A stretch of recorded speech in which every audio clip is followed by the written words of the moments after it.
d'exprimer la pensée de ce matin, j'aimerais encourager quelqu'un dans cet auditoire.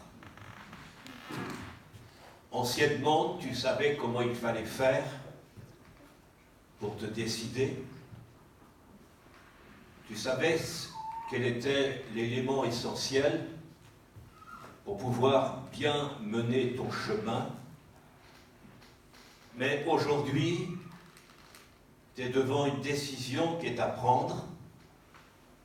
Il ne faut pas que tu manques cette décision qui est à prendre. Mais Dieu va t'aider à vraiment compter avec lui, parce que tu ne sais plus tellement aussi dans ton expérience chrétienne, tu ne sais plus tellement où tu te situes, mais tu as besoin vraiment de toute l'aide, de toute l'action de Dieu pour ta vie, pour que tu puisses reprendre, comme anciennement tu faisais, de pouvoir te placer devant Dieu avant chaque décision que tu avais à prendre. Voilà, j'aimerais encourager cette personne à vraiment savoir que le Seigneur est celui qui veut encore agir avec efficacité. Voilà, on se tourne vers la parole de Dieu. Et j'aimerais qu'on puisse lire ensemble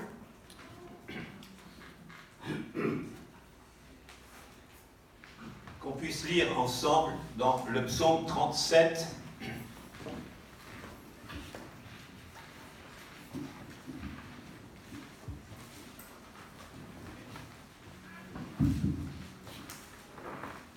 Voilà, le psaume 37, et nous commencerons la lecture à partir du verset 3. Confie-toi en l'Éternel et pratique le bien. Aie le pays pour demeure et la fidélité pour pâture. Fais de l'Éternel tes délices et il te donnera ce que ton cœur désire. Là, je crois qu'il n'y a pas de problème. Hein. Mais là, au verset 5, il nous est dit « Recommande ton sort à l'Éternel, mets en lui ta confiance, et il agira, il fera paraître ta justice comme la lumière, et ton droit comme le soleil à midi. Mais garde le silence devant l'Éternel, et espère en lui. Amen. Une deuxième lecture, le psaume 55, verset 23.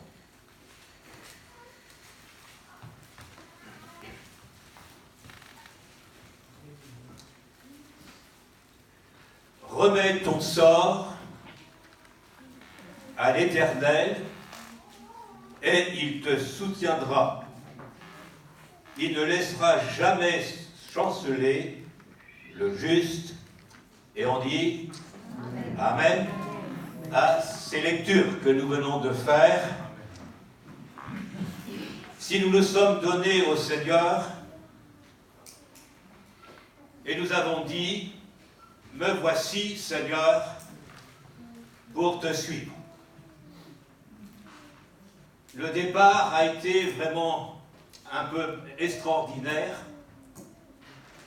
mais je crois que le Seigneur veut nous apprendre dans cette matinée de tout remettre entre les mains de Dieu. Quelle joie de voir le Seigneur agir dans tous les domaines de ton existence. Il a agi et il agira encore. Mais je dirais dans cette matinée, par rapport à ce que j'aimerais mettre en évidence, remettre nos vies entre les mains de Dieu, parce qu'en fin de compte, c'est lui qui décide de tout. Dieu, c'est le souverain. Dieu, c'est l'Éternel. Mais je dirais, peut-être que dans cette matinée, il serait bon de nous poser cette question comme une urgence. comme une urgence, parce que dans l'Église de Jésus-Christ, il y a tant d'attentes, tant de sollicitations que nous désirons de la part de Dieu, et dans cette urgence, Dieu veut faire que nous puissions continuer à remettre toutes choses entre les mains du Seigneur. Est-ce que nous sommes d'accord avec cela? Si nous sommes d'accord, alors pourquoi il n'y a pas d'expérience dans ce domaine? Pourquoi n'y a-t-il pas d'action? Pourquoi n'y a-t-il pas de réponse? Pourquoi n'y a-t-il pas d'exaucement à notre prière? Pourquoi n'y a-t-il pas ces choses que nous attendons depuis si longtemps? Mais si nous croyons que nous sommes dans une urgence, alors le Seigneur, il veut relever son peuple. Le Seigneur, il veut encore bénir son peuple. Le Seigneur, il veut encore agir avec efficacité pour que nous puissions croire que là où il y a des enfants de Dieu, Dieu se manifeste et Dieu accomplit des choses particulières. C'est pour cela qu'aujourd'hui, le Seigneur puisse nous mettre dans notre cœur une conviction. Si nous voulons servir Dieu avec efficacité, parfois il faut nous relever. Il y avait ce chant qui justement nous invitait à faire cela. Et justement dans cette matinée, aujourd'hui, puisse naître une conviction dans notre cœur que Dieu agit encore. Même si parfois il n'y a plus d'espérance. Même si parfois la situation est bien compliquée. Même si parfois il n'y a peut-être plus de foi dans notre cœur, mais sachez une chose, qu'il est possible encore de remettre notre vie entre les mains de Dieu. Et c'est pour cela, alors, ne remettons pas à demain ce qui est possible d'être fait aujourd'hui, mais d'après vous, comment cela est possible? Alors certaines personnes nous disent, mais vous n'êtes pas à ma place. Mais j'aimerais dire aussi que parfois, vous n'êtes pas non plus à ma place. Ah oui. Si c'est difficile, vous allez dire, mais les serviteurs de Dieu, ils sont... Mais c'est vrai. Mais quand même, hein, comment cela est possible? Et moi je dirais que tout ce que nous présentons à Dieu comme requête, Dieu est prêt à les exaucer. C'est ça qui est bon avec le Seigneur. C'est prêt à être exaucé. Alors ne cherchons pas des moyens humains. Si nous remettons toutes choses entre les mains de Dieu, nous n'avons pas besoin d'en parler à qui que ce soit. Ah oui. Alors, devant ça, comment cela est possible? Mais cela est possible quand on cesse d'utiliser des moyens humains. Alors, j'aimerais voir avec vous quelques exemples où ils auraient dû mettre leur vie entre les mains du Seigneur. C'est l'histoire lorsque il y a l'armée des enfants d'Israël. Ils n'étaient pas tellement d'accord avec Moïse. Hein? Ils n'étaient pas tellement d'accord avec Moïse. Alors, on va essayer de chercher quelque chose qui puisse, parce que Moïse, il est là-haut sur la montagne. On ne sait pas s'il va revenir. On ne sait pas qu'est-ce qui se passe là-haut. Mais alors, ils ont cherché un moyen humain. Et le moyen humain, ça a été de se fabriquer un veau d'or. Mais nous, on ne se fabrique rien, hein. On ne se fabrique rien, nous. Hein, mais là, pour Israël, c'était un peu ça. Hein, et on voit que justement, qu'est-ce qui va se passer? Comment ça va se produire? Et là, ils ont fait un veau d'or. Et Aaron dit au peuple, voilà votre Dieu. On ne se fabrique pas de Dieu à nous, hein, mais voilà votre Dieu. Et tous, comme un accord, ils se sont mis à s'écrier, il y avait beaucoup de bruit, il y avait beaucoup d'ambiance. Et c'était le moyen humain. Et puis aussi, je dirais, lorsque le peuple ou l'armée des enfants d'Israël dit on n'a pas besoin de Moïse, on n'a pas besoin de ceci, on n'a pas besoin de cela, nous, on va les combattre, l'ennemi, et nous serons certainement vainqueurs. Moyen humain. Hein? Mais l'armée, en fin de compte, elle se trouve là dans une situation embarrassante. Hein? Dans une situation embarrassante. Mais le texte, la lecture dans l'Ancien Testament, vous pourrez lire ça dans le livre de l'Exode, hein, et on voit que là, ils ont cherché un moyen humain, hein, ils ont cherché un moyen humain en disant, nous sommes les maîtres, nous avons suffisamment de possibilités, alors on va combattre.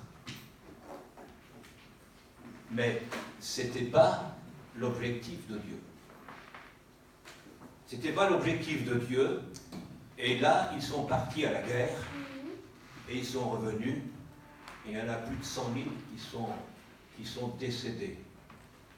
Rendez-vous compte? Et là, justement, si nous refusons de suivre la voie du Seigneur,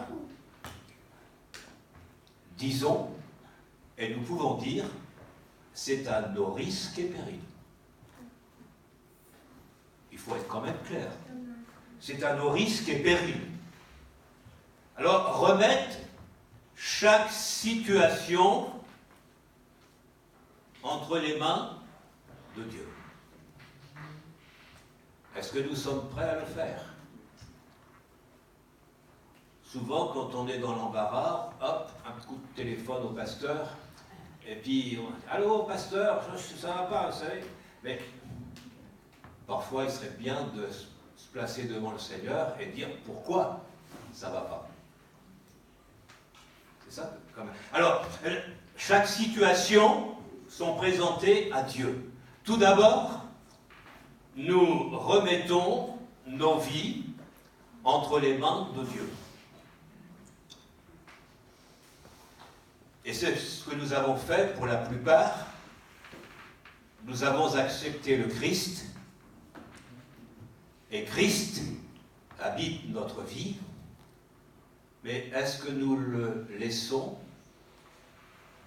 prendre les rênes de notre vie? Nous l'avons chanté, oui, ah, oui Seigneur, je veux te suivre. Oui Seigneur, je suis décidé. Alors c'est pour cela que dans les Écritures, il nous est dit, c'est-à-dire que nous nous sommes donnés à lui. Et si nous nous sommes donnés à lui, ça veut dire que nous sommes heureux que nos transgressions ont été remises. Pourquoi? Parce que nous avons remis notre vie entre les mains de Dieu. Mais est-ce qu'aujourd'hui, c'est pas nous qui décidons? Parfois. Et on est dans l'embarras, et on est dans la panade, on est dans la grande difficulté, et puis on émeute, on ameute l'Église, on essaye de faire connaître sa situation. Moi, je dirais, votre situation, Dieu seul la connaît.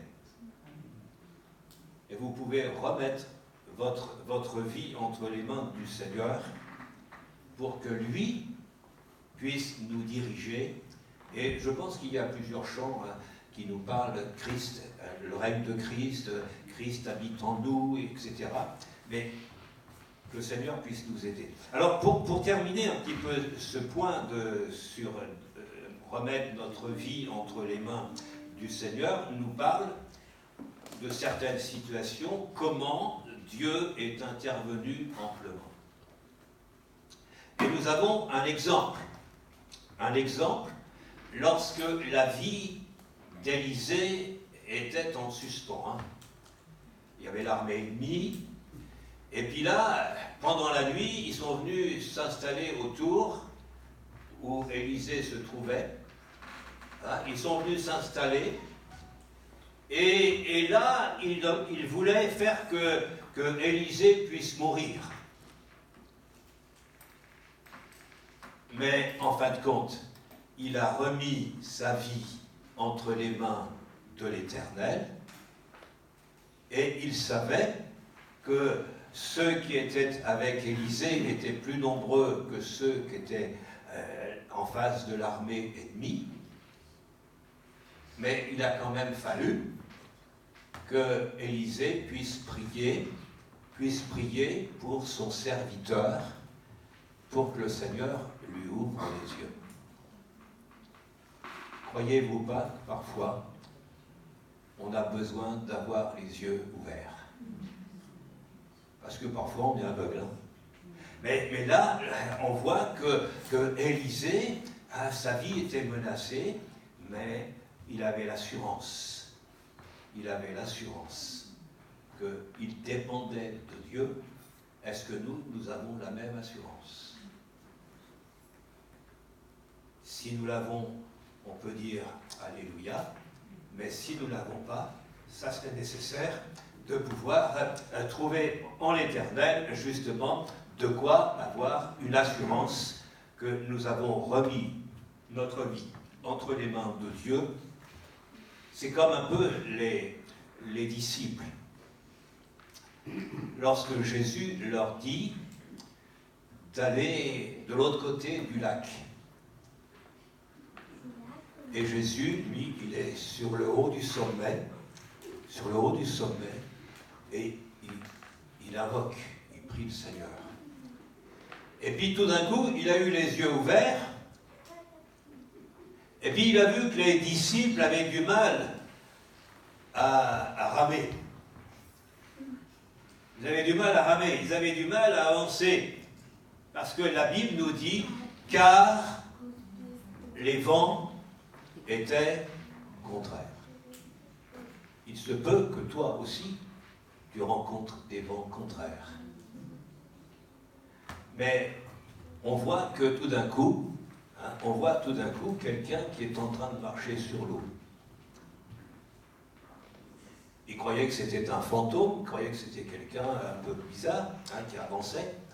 Et puis quand Pierre, justement, vit que Jésus disait, c'est moi, n'ayez pas peur. Et puis là, Pierre, il dit, mais si c'est toi, Seigneur, ordonne que j'aille vers toi. Et Jésus a dit à Pierre, viens. Il n'a pas fait un grand discours, mais viens. Et il s'est mis à marcher sur l'eau. Et parfois, dans notre vie, il peut y avoir des vents contraires. L'adversité, problèmes financiers, mais ça n'arrive pas à Villeneuve, problèmes financiers, problèmes un peu en tout genre. Que le Seigneur puisse nous aider. Mais Jésus, il vient vers toi dans cette matinée et dit, voilà, viens maintenant. Viens maintenant. Oui, Seigneur, je vais venir, mais est-ce que c'est solide? Est-ce que c'est bien stable? Et tant qu'il a regardé à Jésus, ça allait à peu près bien. Et quand il a regardé les flots agités, alors là, il ne savait plus quoi faire. Et puis il est prêt à s'enfoncer, mais heureusement Jésus vient vous secourir. Parce que tu as rencontré les vents contraires. Tu es en train peut-être d'être immergé, ça éclabousse de partout, tu es prêt à couler, et le Seigneur, encore pour toi, ami, frère ou chrétien, que le Seigneur puisse te tendre la main encore parce qu'il est près de toi, parce que tu remets ta vie entre les mains de Dieu. Et puis aussi, je dirais qu'on a besoin de remettre notre situation de vie. Et nous avons lu ensemble le psaume 55, verset 23. « Remets ton sort à l'Éternel, et peut-être il agira. » Qu'est-ce que vous avez dans votre Bible? Hein? Qu'est-ce que vous avez? Remets ton sort à l'Éternel, et il agira. Oh là là là là, frère, aïe aïe aïe. C'est ça en fin de compte, remets ton sort entre les mains du Seigneur et il agira. C'est-à-dire de lui faire confiance. Là, il n'est pas dit de raconter ta situation. À qui veut l'entendre, et qui bien souvent n'est pas toujours bien compris. Et de cela, ça peut créer parfois quelques situations problématiques. Mais si d'abord on s'adressait au Seigneur, ça irait certainement mieux. Hein? Ça irait certainement mieux. Alors que le Seigneur nous aide. Hein? Le Seigneur nous aide, c'est pas de raconter ses déboires, parce qu'on n'a pas besoin. On n'a pas besoin de raconter à qui veut l'entendre. Alors, après, on se trouve dans une situation, on ne sait plus ce qu'il faut faire.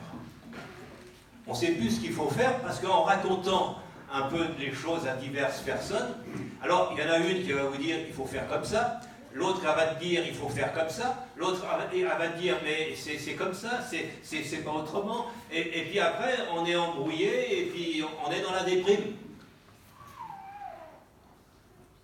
Le Seigneur nous aide. Remets ton sort à l'Éternel et il agira. Et dans certains pays, la persécution, c'est quelque chose de très fort. Et même, j'écoutais Radio Espoir en venant, et il racontait justement en Syrie. Il y a je ne sais plus combien de chrétiens qui sont là-bas en Syrie.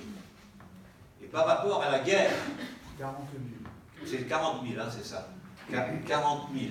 Rendez-vous compte? 40 000. Et là, on voit que l'AFP, que la Fédération protestante, hein, essaye d'intervenir, essaye de voir, mais ils sont menacés d'expulsion. Rendez-vous compte. Nous, à Villeneuve, c'est tout bon, c'est tout tranquille, ça, on a le soleil, on a les pruneaux, on a le foie gras, c'est formidable, hein, c'est ça, hein, on est bien, mais en fin de compte, quand la persécution vient, ça ne prévient pas. Et par rapport aux lois qui sont en train d'être votées aujourd'hui à l'Assemblée nationale, ça pourrait nous faire réfléchir. Ça pourrait nous faire réfléchir devant les choses qui sont faites. Et j'écoutais aux informations, maintenant on parle de l'intelligence artificielle, c'est formidable. Bientôt, vous n'aurez plus de caissières, hein, les caissières dans les grandes surfaces. Il faudra parler avec la machine. Hein? Même chez le médecin, maintenant, on essaye de faire que... Mais il y a des lois qui sont votées aujourd'hui, sont en danger de menace pour notre liberté évangélique.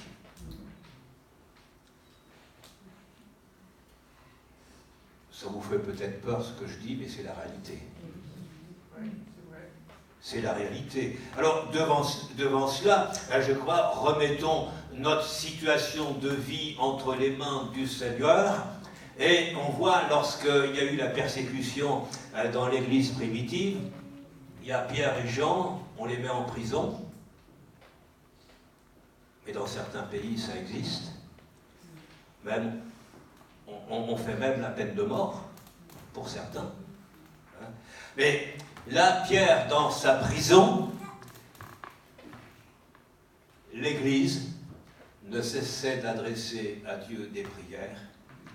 Et je pense qu'il faut continuer à adresser des prières au Seigneur aujourd'hui pour notre pays, pour tout notre environnement, de toutes les choses qui se passent aujourd'hui. Nous avons besoin de savoir que Pierre, lorsqu'il était en prison, l'Église ne cessait d'adresser à Dieu des prières. Et on voit que il est sorti. Les portes se sont ouvertes toutes seules.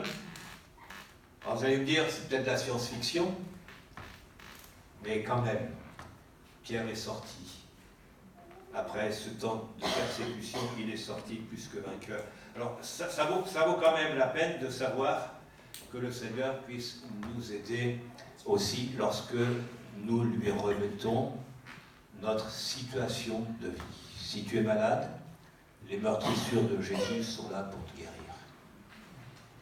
Si tu es souffrant, sache que le Seigneur est celui qui peut t'aider. Alors, aussi, on a besoin de remettre nos œuvres au Seigneur. Si vous aimez mieux un autre mot, nos actions. Nos actions. On a besoin de les remettre entre les mains du Seigneur. Et c'est pour cela, dans le livre des Proverbes, chapitre 16 et verset 3, « Recommande à l'Éternel tes œuvres,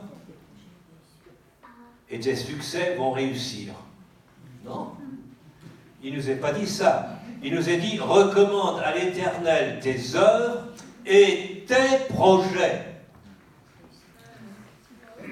vont réussir. » Car l'Éternel a tout fait pour un but. Et le but, c'est d'intervenir quand nous lui remettons toutes nos œuvres entre ses mains. Béni soit le Seigneur. Oui? C'est compris là? Par là aussi, c'est compris? Hein? Là aussi, là? Hein? C'est nécessaire, hein, parce que il est nécessaire qu'avant toute action, nous en parlions au Seigneur. Jusqu'à aujourd'hui, moi j'ai marché comme ça. J'ai toujours remis toutes mes actions, tout ce que je pouvais faire, je les ai remis entre les mains du Seigneur, et le Seigneur a agi dans pas mal de domaines, mais c'est bon quand même que le Seigneur est celui qui veut nous aider à faire des œuvres, non pas des activités. Pourquoi vous dites ça? C'est justement parce qu'on peut faire parfois beaucoup d'activités et pas gagner le ciel. Ça arrive.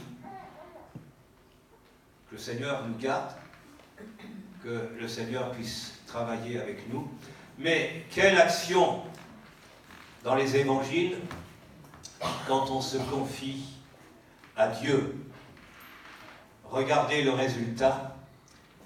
Ils ont évangélisé tout l'Asie mineure. Ils n'étaient pas nombreux. Après, oui, ils ont été nombreux. Mais ça a parcouru. Mais pourquoi? Parce que les œuvres étaient confiées à l'Éternel et ils confiaient leurs œuvres à Dieu et Dieu travaillait avec eux. Pas sans eux, mais avec eux. Et c'est pour cela que nos actions d'évangélisation, ce ne sont pas des anges qui le font, mais c'est chacun d'entre nous. Quand on a compris ça, alors on fait tous nos efforts pour essayer d'aller dans ce sens. Mais ne croyons pas que c'est grâce à nous, ou c'est par notre intermédiaire que les choses se font. C'est vrai. Amen. Mais parfois aussi, c'est bon de remettre toutes choses entre les mains du Seigneur. Alors que nos œuvres, et je crois que ici sur Villeneuve-sur-Lot, vous ne manquez pas d'action, hein, ça ne manque pas, mais je pense que si ça a été, c'est qu'il y a un travail qui a été fait en amont. Et si aujourd'hui, Villeneuve-sur-Lot est un peu plus mis en lumière, c'est que d'autres ont été l'objet où Dieu s'est servi de certaines personnes pour voir l'évolution dans certains domaines. Mais la Bible nous dit, souviens-toi. Et c'est nécessaire de se souvenir de tout ce qui a été fait parfois, qui n'est peut-être que le résultat de ce que vous voyez aujourd'hui. Mais heureusement que nous confions toutes choses à Dieu, et Dieu fait des choses qui peuvent nous étonner. Oui? Si aujourd'hui il y a une école, si aujourd'hui il y a des actions, si aujourd'hui il y a... C'est qu'en amont, ça a pris beaucoup de travail. Et quand une œuvre se présente, c'est comme par exemple le frère qui s'est procuré cette propriété sur la Monzie. Quand il nous raconte comment les choses se mettent en place, c'est époustouflant.